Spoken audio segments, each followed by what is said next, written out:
Recovery Sort of is a podcast where we discuss recovery and addiction topics from the perspective of people living in long-term recovery. This podcast does not intend to represent the views of any particular group, organization, or fellowship. The views expressed here are solely the opinion of its contributors. Be advised there may be strong language or topics of an adult nature.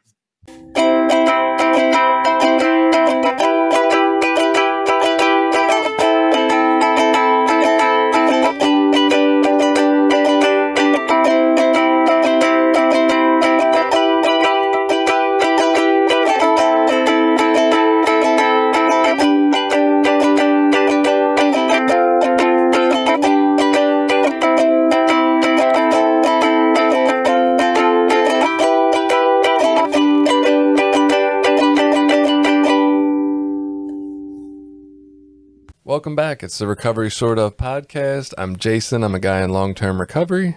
And I'm Billy. I'm a guy in long-term recovery. And today we're going to talk with Aaron from Voices of Hope. We're going to cover a topic of Narcan, which is a popular name.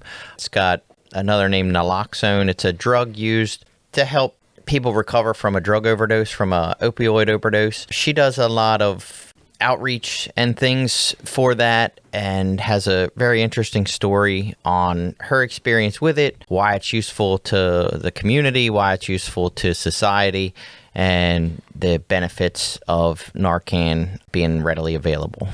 Awesome. It sounds fun. I'm just glad it's Narcan and not Narcant, because that would not work. So Aaron will be with us and be a great conversation. All right, we're here with Erin. She is Chief Operations Officer of Voices of Hope. We'd like to start with a little bit of your story, how you got to where you are and your experience with Narcan. So I'm going to let you go. Good morning, everyone. I'm Erin. I am a person in long-term recovery, which means to me I haven't found a reason to use a mood or mind-altering substance since June of 2016. That surely wasn't always the case. I was born and raised in Cecil County. I wreaked havoc in Cecil County, and I also found recovery in Cecil County. I have two amazing children. Unfortunately, both of my children saw me in active addiction. And it wasn't until, I reached the end of my addiction that, I found myself overdosed at a local park. I was homeless, living in my car at the time with my 1-year-old daughter. I had already lost custody of my son. A bystander called the paramedics, who found me overdosed, unconscious, not breathing, with my daughter in the back seat, and administered Narcan. So they got there just in time. Narcan enabled me to breathe, to seek treatment, to seek help for my addiction. Really enabled me to have another chance at life. Without that life-saving medication and intervention, I would not be here to be able to talk with you fine people today. Well, that's really amazing.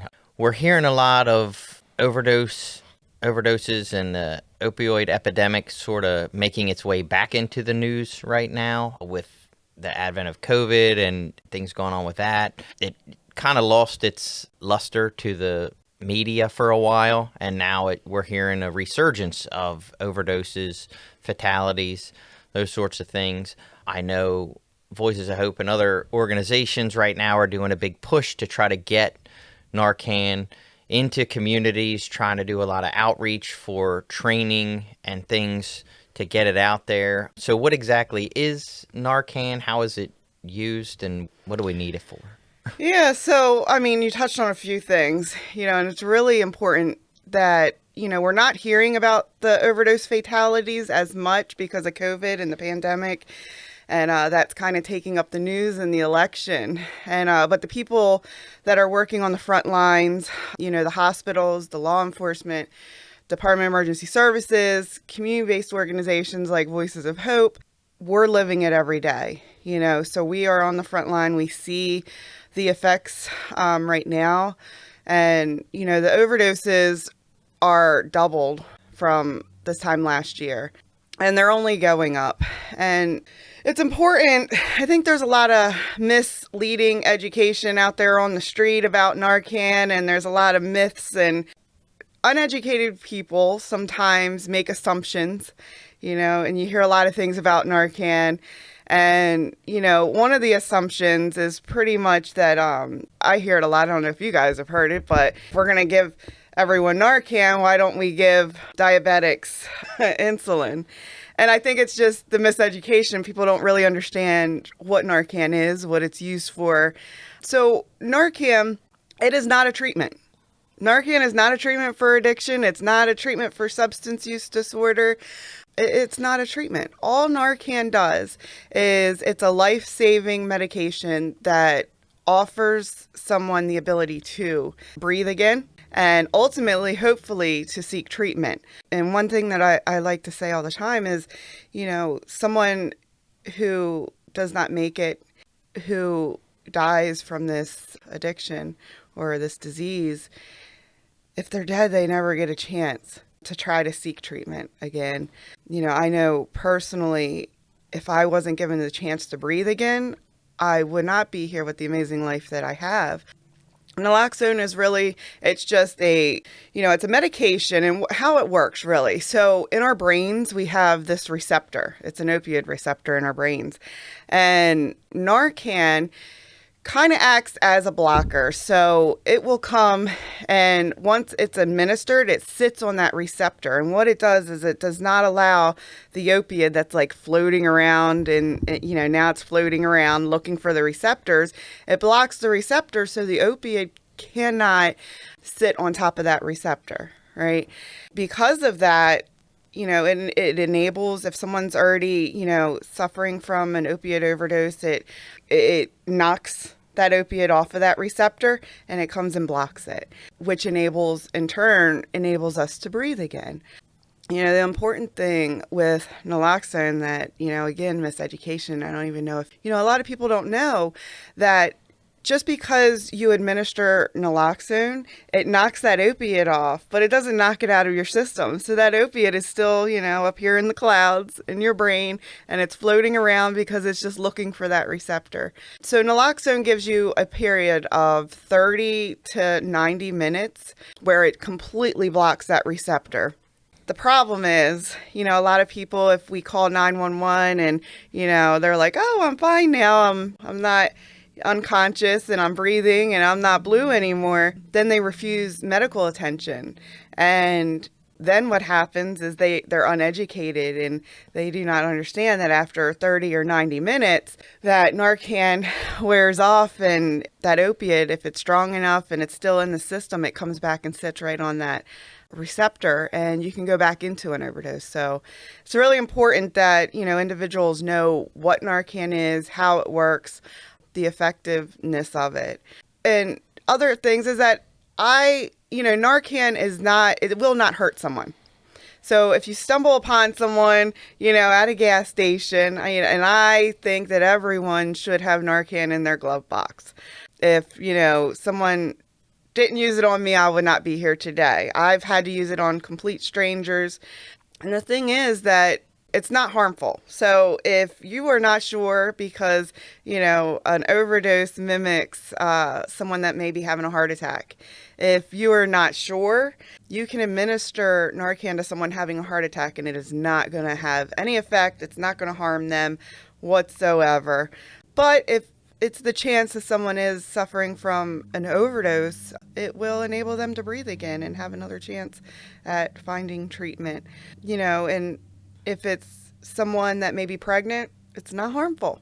I could actually administer it to both of you right now, and all you're going to be like is, that tastes really nasty. It's not going to have any effect on you, and it's not going to hurt you. It's not going to harm you. The only effects is if we have opiates in our system, it's going to knock that opiate off of that receptor and allow you to breathe again. Well, yeah, it's going to do something. So if you stumble across somebody that's having a heart attack and you administer Narcan, they now can't get high. Yeah.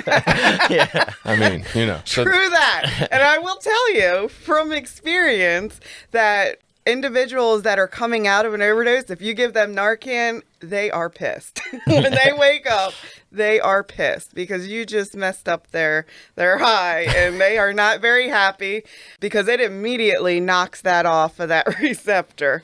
Good point. Gotcha. So what are the most common ways, or what's the most common way that Narcan is administered? So the most common way, the safest, and what people are more comfortable with is the nasal Narcan. So if anyone's ever had migraines and has had to use Imitrex or, the little nasal spray, it's as easy to use as that. It looks exactly like that. You would not know. That's the most common way. There's also intramuscular Narcan, which I don't know if anyone's familiar with like steroids and the big syringes, the big thick needle. So that's another way to administer Narcan. Of course, if it's someone who does not actively use drugs and is not okay with syringes, we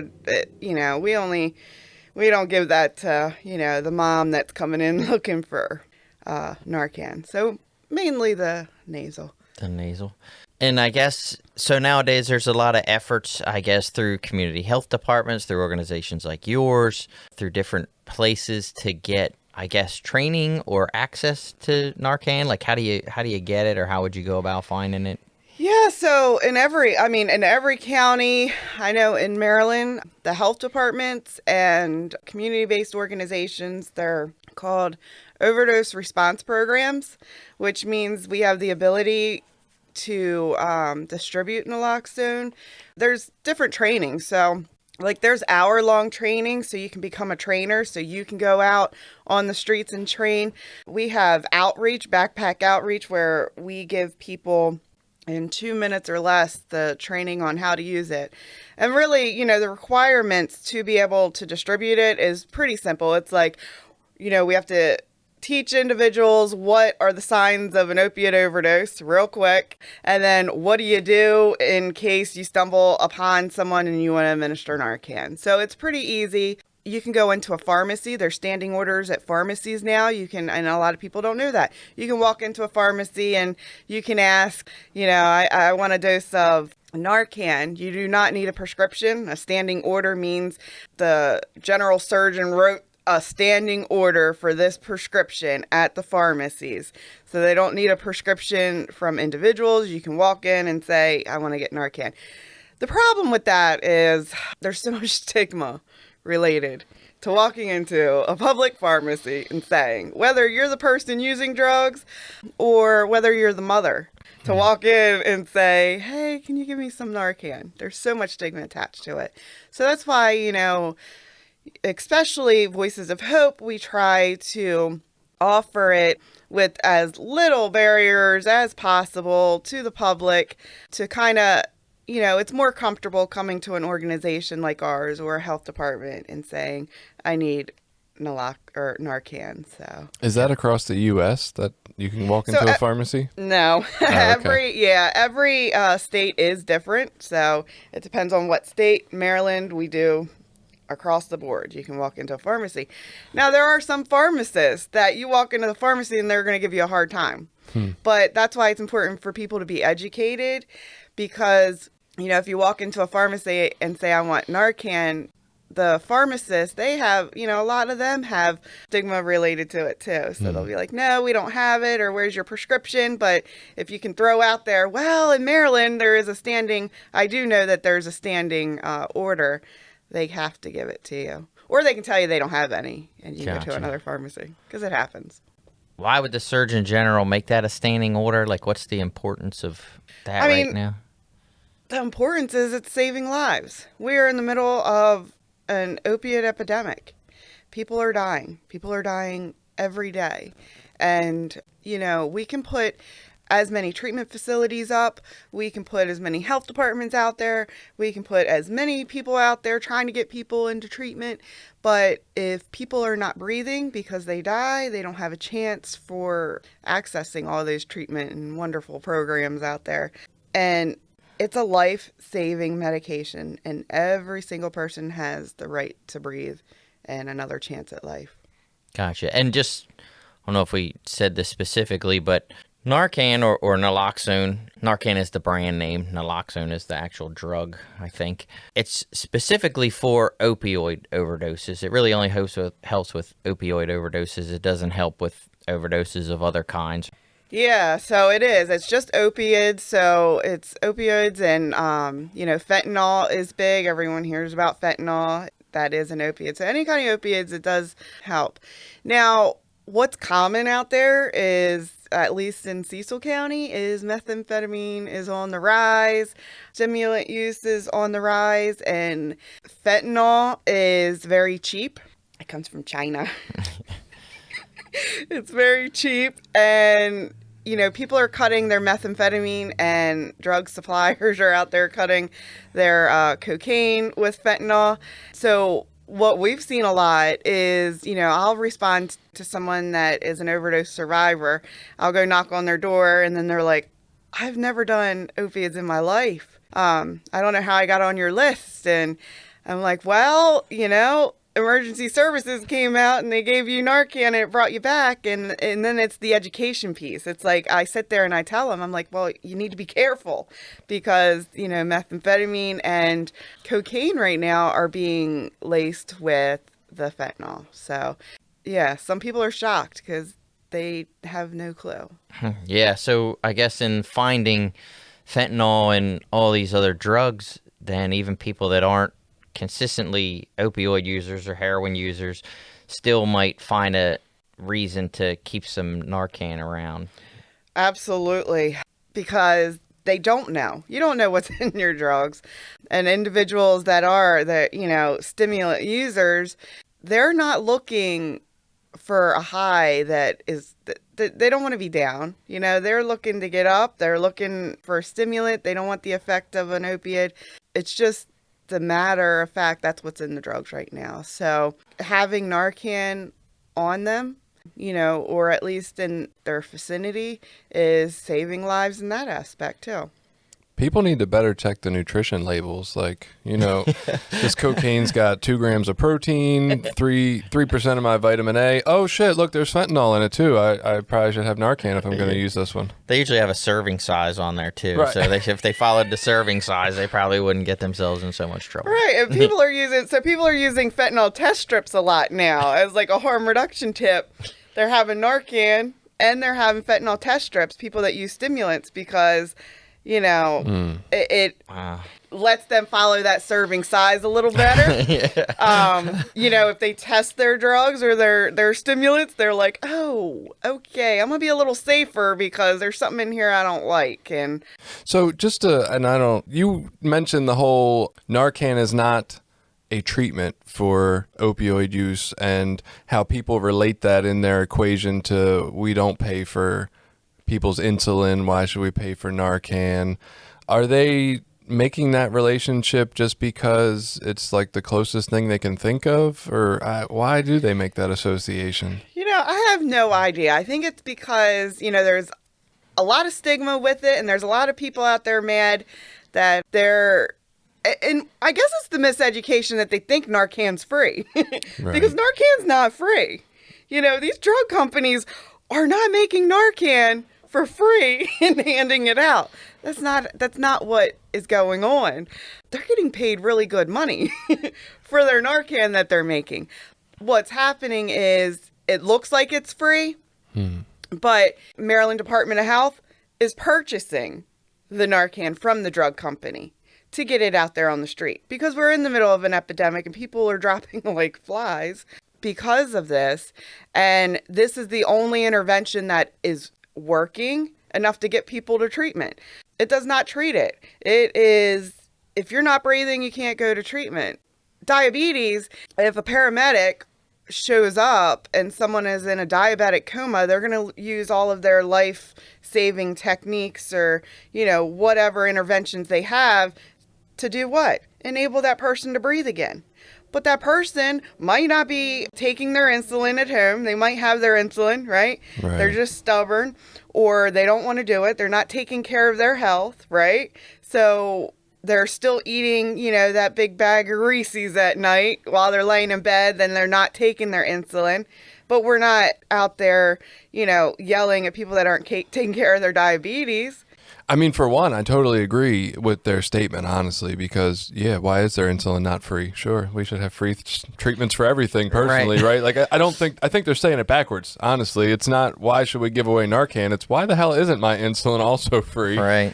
But I think the second point is it's a super interesting analogy or comparison because, okay, so we have this type 1 diabetes that goes around that's genetic and there's nothing you can do about, but a lot of people have the type 2 version now, which is also considered, I mean, they're probably the same people pointing the fingers like, well, why can't these addicts are doing it to themselves? And it's like, type 2 diabetes is not all, but a lot of that is done to yourself as well. So that's a really weird comparison to make. Yeah, and if you look at insulin is a treatment.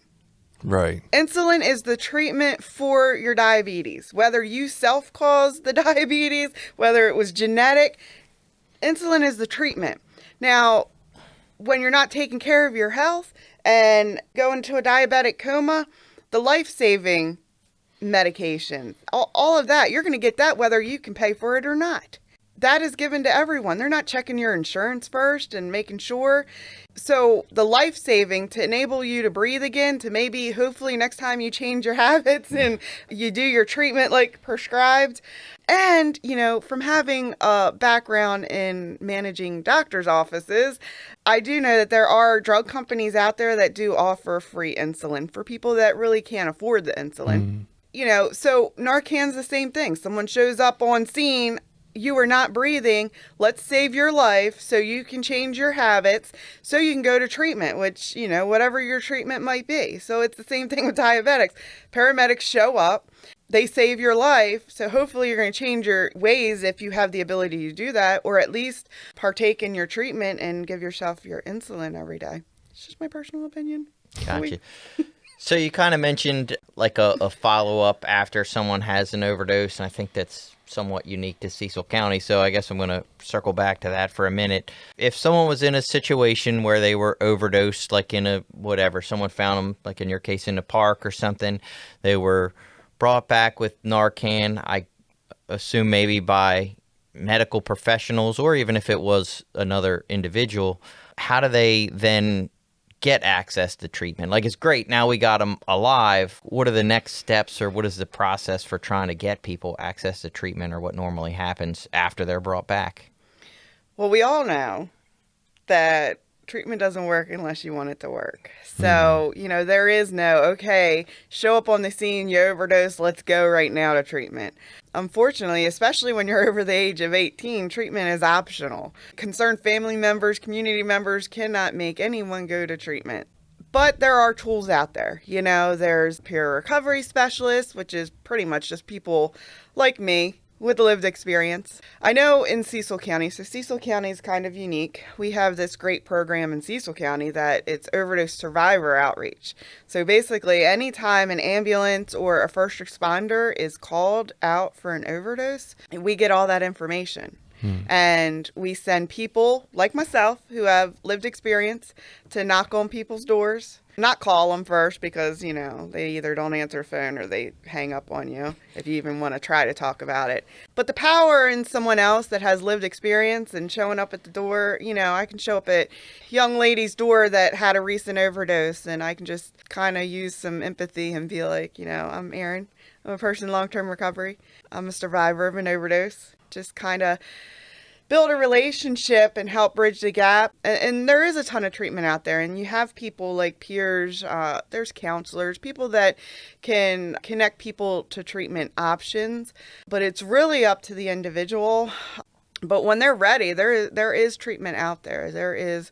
So when it comes to treatment, some people are like, well, I can't go to treatment, because of this or that. There's so many different treatment options that just someone with some lived experience can talk them through and help them with their options. All right. So if you're, say, a family member, a parent, a spouse of someone, and you bring them back from an overdose, like what should you do? Like once you Narcan them and they come back, they're fine. Should they go get some sort of health check or, obviously we want them to get into treatment, but what do you Yeah, do when you so bring someone back? it's hard, right? Because it's a case by case basis, man.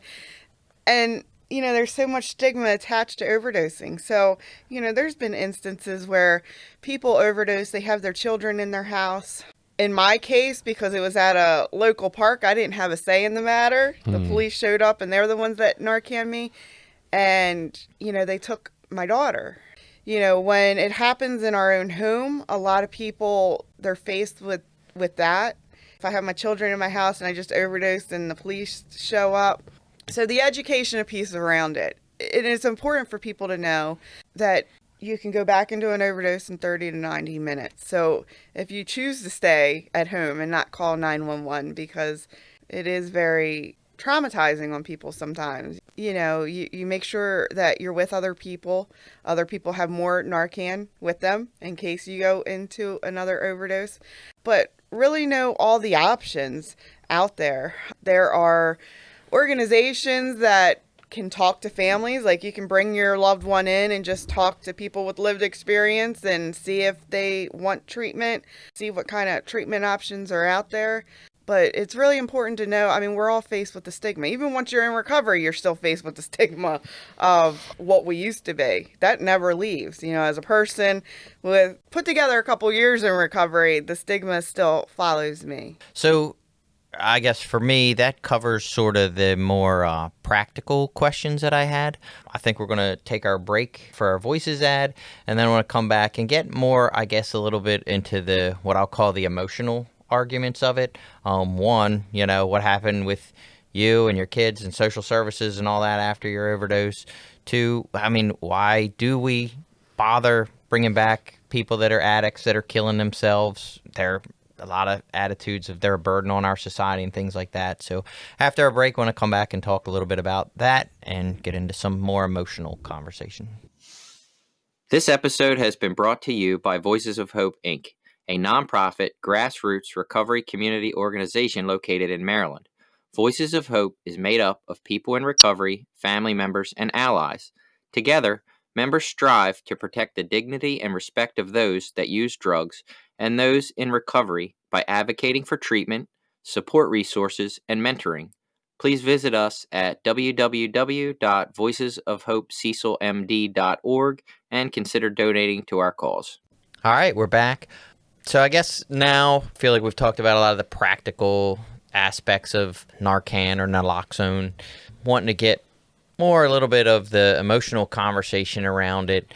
One, it is an expense, I guess, to taxpayers or to citizens. Secondly, there's a lot of stigma around addiction and why bother saving addicts and things like that. So you shared a little bit in your story about cops having to bring you back and your daughter being in the car. So for you personally, what transpired after that? Did social services get involved? Is there criminal actions that come with that sort of thing?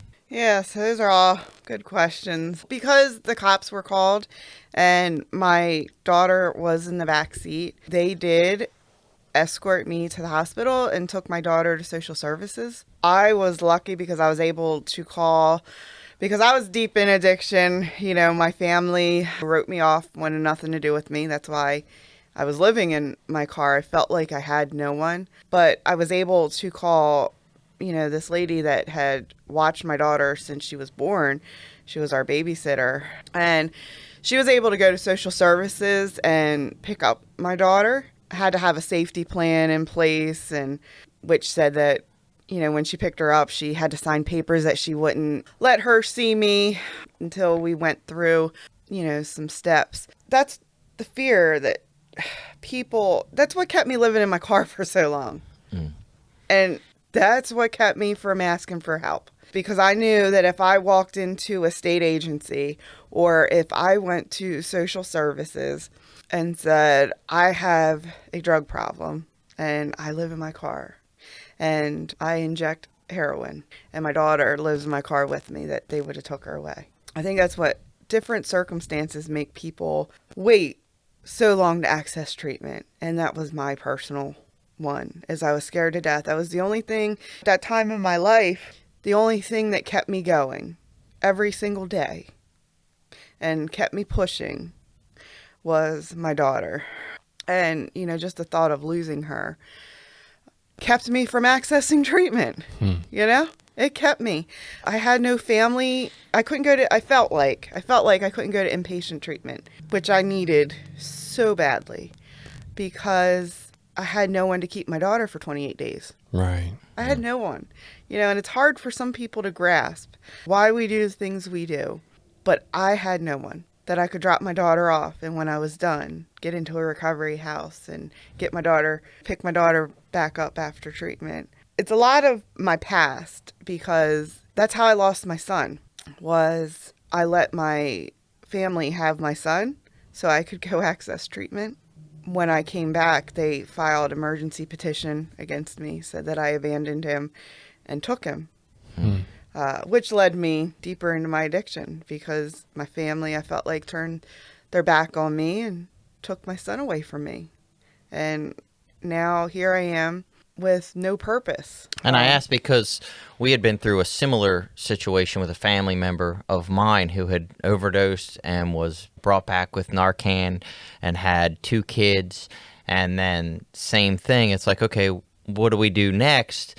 And that was the fear that if we go seek out treatment for this person, are they going to try to take her kids? What's going to happen with the social services part? And that deterred her from going to access treatment. I mean, and in that conversation with her about what to do, like that was something that really needed to be talked about. Like, yeah, if we go to access treatment through the health department or go to access treatment, she didn't have private insurance to go through treatment. It would have been access through the health department.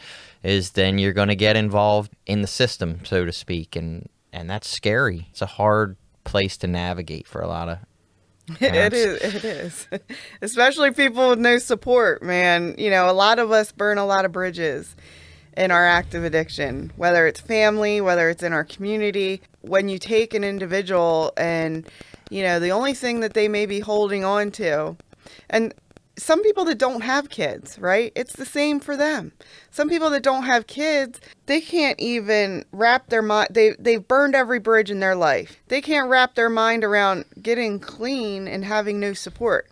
If we're so used to what we're doing and the life that we're living, people who are in addiction, they, believe it or not, when we're out there, we take care of each other. We might not be sharing our drugs with each other, Right. But we look out for each other. And that's where harm reduction period was founded, is drug users keeping each other safe. So there's individuals, it's not even the children aspect, which is huge, but there's individuals that are so used to living a certain way in a community with other people who are living the same way. And that feels like support to them. That feels like the only support. And then you want to take someone, it's scary to make that change and then go to treatment, because what do they tell us once we go to treatment? Change your people, places, and things, right? And that is freaking scary for someone who's burned all their bridges in their family and in their community. They found this new family, per se, and other people who are living and doing the same things that they're doing, right? And you want me to remove me from that? That's a lot of people's downfalls too. We'll go access that treatment, but when we get out, we're like, we want to go back to the people that supported us, but they're doing the things we used to be doing. So it's kind of like a vicious cycle, If you don't change that aspect, then we're going to end up doing the same things, because that's the love that we felt, that from those people that we used to surround ourselves with, that's where we feel like we fit in. So it's hard. There's a lot of barriers in place. And like I said, for me, once, my daughter was involved in social services. I'm not even going to talk about social services, especially in Cecil County. I was fortunate because after my babysitter picked up my daughter, signed that piece of paper, we were supposed to go to court and all this other stuff. Social services never checked up on my daughter one time. Never checked up on her at the babysitter's house. Never checked up on me. Never reached out to me.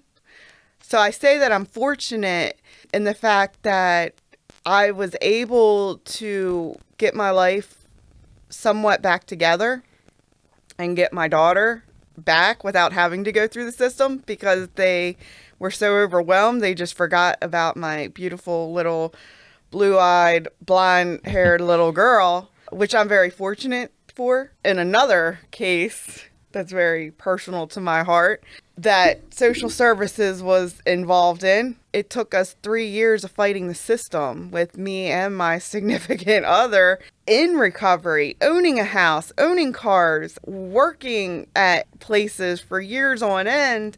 But because we had a history, just a history of substance use, our history and the stigma with that, we fought for 3 years to get my partner's son that he didn't know existed out of the system once we found out he was his. So the system is broke. It's supposed to unite families. It's supposed to keep families together, and it is not built for that, at least in Cecil County, to keep. And that's the word on the street. So that's me talking from experience, but that's the word on the street. So that's why we give them Narcan, man. Save each other's life. We educate them. We tell them, look, and I'll be completely honest, I tell people don't call the ambulance, flat out. I educate them. And I'm like, look, make sure you're not alone for the next couple hours. Don't use again. And keep Narcan beside you. Because that is the fear. They're going to lose their children. They're going to have to fight. And if they're anything like I did with my son, I gave up. I didn't fight. And that was with my family. I could not imagine. We just fought 3 years in recovery for a child. I could not imagine having to fight a system when I was still using. Yeah, it's scary. And there's a couple things in what you said that I want to touch on. So I want to try to break it down piece by piece. First was, we talk about this, I guess it's a newer concept of harm reduction. It's a term we hear kind of thrown around now. It encompasses a lot of different aspects of treatment or maybe not even treatment to addiction, but ways to deal with addiction in our communities. Harm reduction, I guess in general, my understanding is it's really just keeping people alive and helping them try to improve their condition to the next step. So if you have, people that are homeless, shooting drugs out on the street, maybe we get them into a maintenance program, maybe we get them into some sort of recovery, treatment, halfway housing, whatever we got to do to kind of keep them alive, to try to get their life to the next step until their, sort of condition improves, I guess. So with harm reduction, why is there such a big push for harm reduction now? That obviously in this political climate, there's a segment of the population that feels like addicts are just a burden on society, that they're not worth treatment or saving, and that the best thing we can do is lock them up and let them die and whatever else. And sometimes it's easy as a person who is someone in recovery who's personally connected with people that have overdosed and died or all those things. It's easy to say, well, they're people, they deserve to live. But I think it's helpful sometimes to kind of look at some of those perspectives and try to see how we can bring people to a more compassionate understanding, a more compassionate understanding of addiction and the struggles that people go through. So what are some of the, I guess, benefits of harm reduction besides just the compassionate piece? Again, it's always who I'm talking to, how I have to relate harm reduction. And a lot of people don't understand harm reduction. And they think right off the bat is, oh, you're just enabling people. Harm reduction, a lot of people tie harm reduction with, oh, you just give out needles. But it's so much bigger than that. And the relatability factor. So what I always say, and I try to tell people that really I can gauge if they understand, and a lot of them, first couple minutes, I'm like, okay, you have no idea what harm reduction is. So it's football season, right? Everyone knows it's football season on Sunday. We're all watching the football game.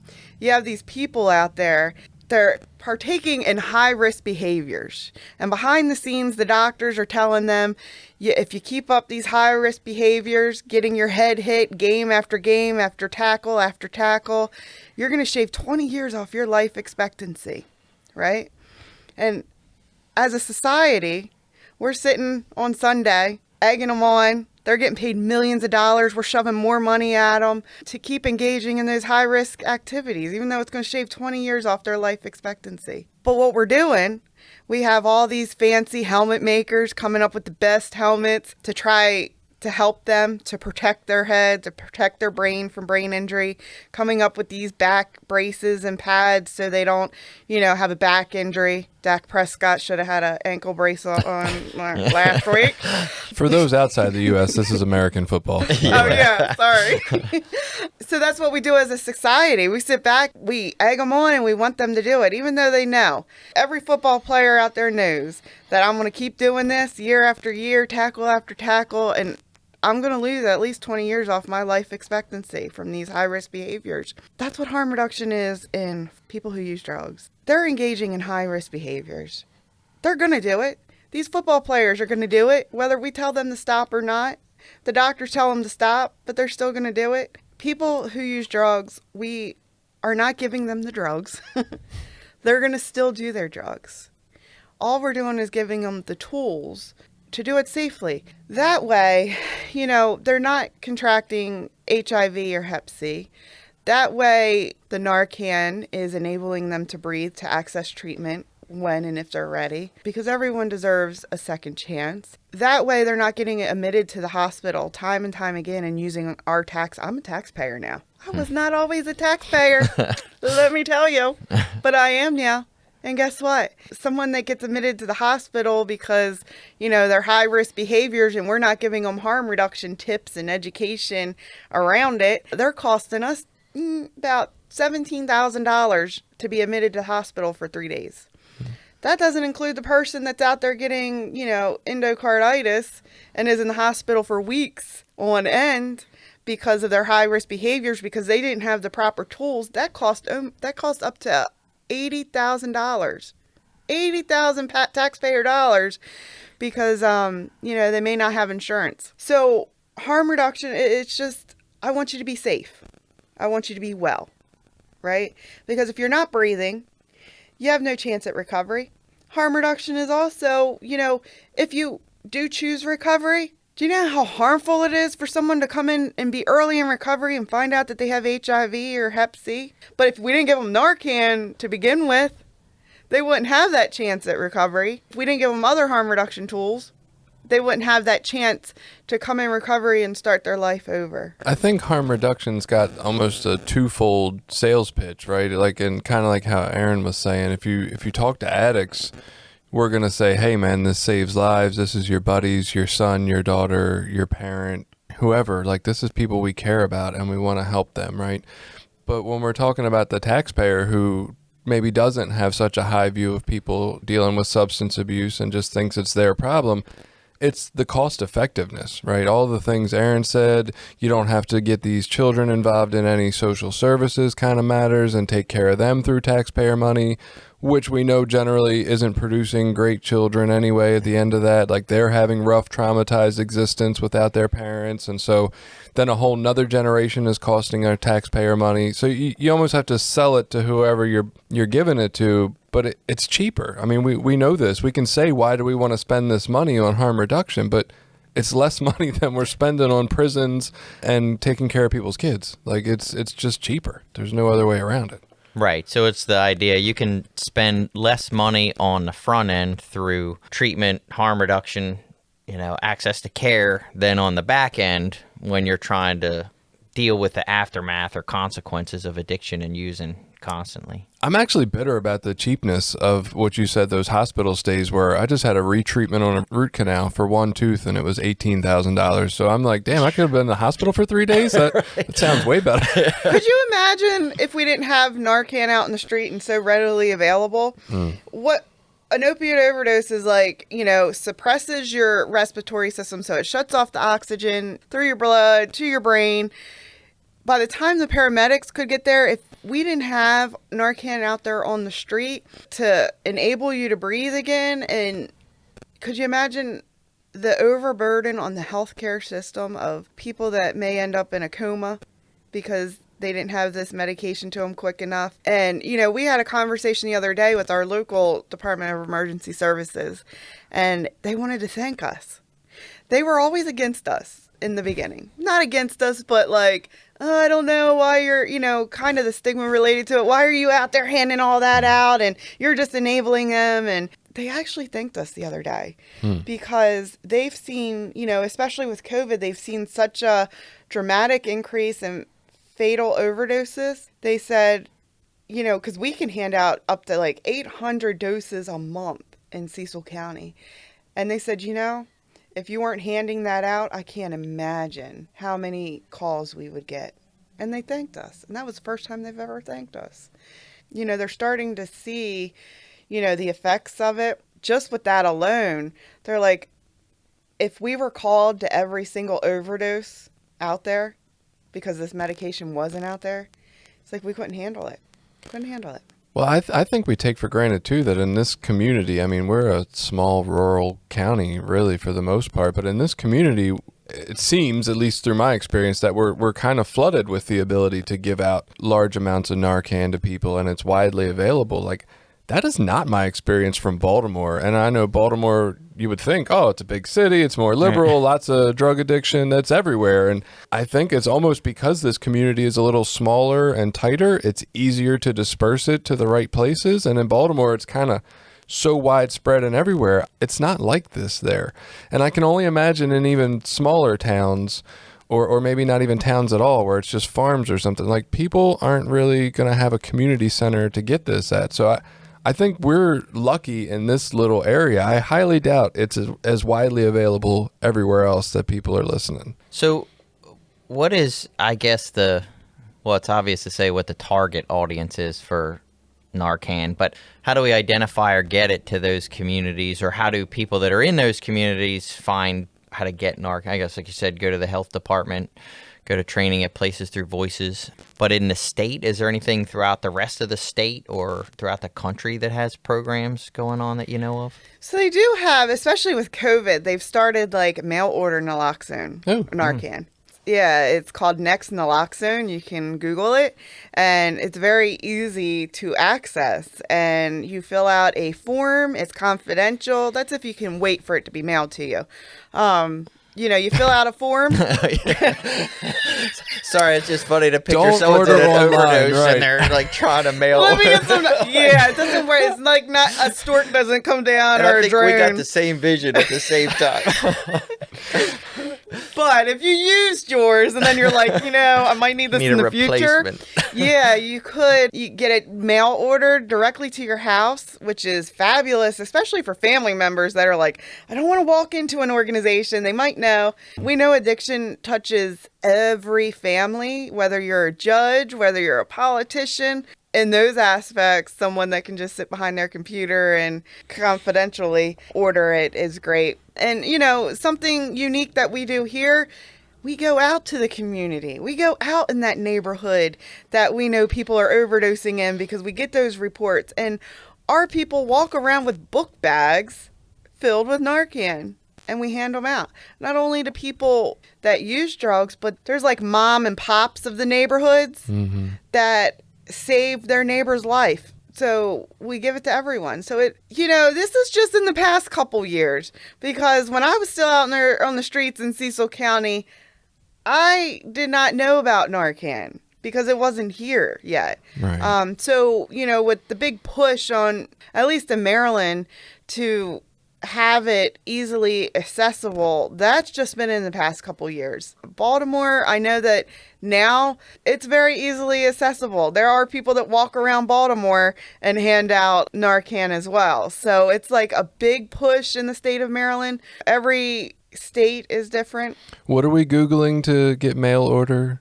Is it Next Naloxone? Next Naloxone. Yep. So I want to call out Amazon and Jeff Bezos, and since he makes all this shit ton of money, he should coordinate with Next Naloxone and be able to deliver it same day as part of his giving back to society. Just a thought. There you go. So to kind of wrap up, I guess close out your story. So where are you at now, and your kids and your recovery and your life, and how Narcan is sort of benefited? And I'm going to be a little lead in here. So I'll say, how has this come out as what I see as like a net positive for our community now? Like, you're a person that was saved with Narcan. You're now a taxpayer. You have your kids back. Now you're an example of one of the reasons why this is important. I actually, every year on my anniversary, I'm coming up on 5 years. Woohoo. I always reach back out to the officer that gave me the Narcan that day. And I always thank him. I thank him for not looking at me like just another person that uses drugs, for not judging me. And, I always tell him, what I've achieved this past year, and that without him giving me that Narcan and giving me a chance to breathe again, that I would not be here today.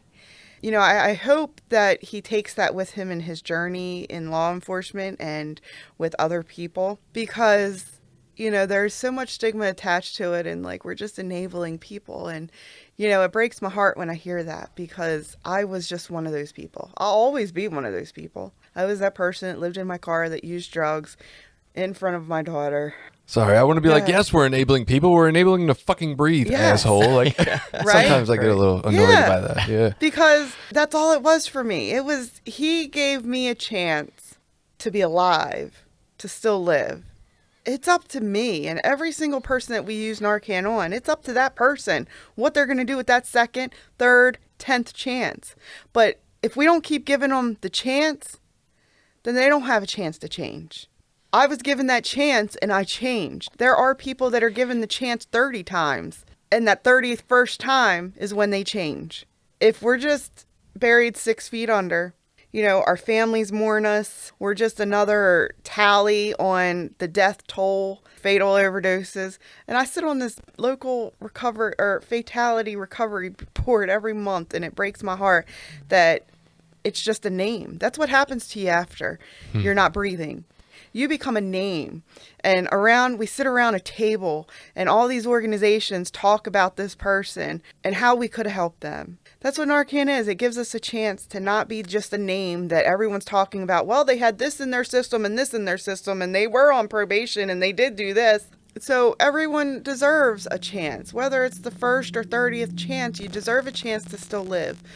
How we live and what we do with that chance is up to us. I changed my life. I got my daughter back. 5 years later, I am a chief operations officer of an organization. Well, chief operations officer, that's like, whoa, Did you look at my background before you offered me that position? But anyway, but I'm with an organization that gives back to the community every day, that puts out there doses and doses and doses of Narcan to help enable people to breathe so they have the opportunity to change. I teach people all around the state trainings and classes on how to help that person. That once we give them the chance to breathe it's so much more than that. Once we give them the chance to breathe again, then we can give them the chance to change, and how to help people change and help them through that change. Give back to my community in that way to help our community be better, have more people out there that are trained to save a life. I own a house. I don't know how that ever happened, but I own a house. I own vehicles that are legal today. I pay my taxes today. And we have this amazing, blended, huge family. I have my son back today. I gave that up a long time ago because I was given a chance to breathe. I was given a chance to fight for what was mine, fight more for my son. My son lives with me. We have everything from a 3-year-old to an 18-year-old in the same house. And yeah, but guess what? I provide for them. Their needs are met. And I never have to be that person again. My children never have to see me use again. And that's a choice that I make every single day when I wake up. And the only reason I am able to wake up every day and make that choice is because that cop had Narcan. And he gave me Narcan and gave me a chance to breathe. Yeah. And so we see that, a lot in recovery, that ripple effect. It's like now that you've been kept alive with Narcan and been able to find recovery, that ripples out into your family and immediately, has an impact on your kids and them not getting turned over to someone else or not having their parents. But also, I just know that you've had the opportunity to use Narcan on people. I don't know if opportunity is the right word. It's not like something you would look forward to, but you've had occasion to do that, and how that's kind of impacted you, or how that's felt to be involved in bringing someone back from an overdose. It was very traumatic. It was very hard because in that moment, when I was put in that moment to actually we train for it and we prepare for it. And we're like, I can go around the state and train people how to use it. But when you have to use it yourself on someone, that person in front of me, he was not breathing. He was blue. And the entire time, I just looked at myself. When I looked at that man, I just saw myself. I saw myself laying there on that ground. I had to give him Narcan. He came back from it. And what he does from here is up to him. But I gave him the chance to do something. And hopefully he does something. Yeah, well, that's incredible. That's about all I had. Did you have anything you wanted to add or questions? No, it was beautiful. Yeah. Well, thank you so much for coming in to share your story with us, Aaron. It's amazing in all that you do to help other addicts out there that are still suffering. And with the training on Narcan and the things that we do in harm reduction, I think it's beneficial. Like I say, hopefully people take away that it's a benefit to our community to try to keep addicts alive, to get them access to treatment, to administer whatever means of harm reduction we can, hopefully because we're compassionate people and we care about other people. But if you're not such a compassionate person, it saves you in your tax dollars anyway. It's beneficial on that end as well. So thank you again for listening to the podcast. If you could, please try to like, rate, review us on your local podcast apps. That helps get us more attention and notoriety, gets us out there a little more, and we'll see you next week. If you enjoyed this podcast, please feel free to share it with people you think might benefit from the conversation. Look us up on Facebook, Twitter, and Instagram to join the conversation also and share your ideas with us. We'd love to hear it.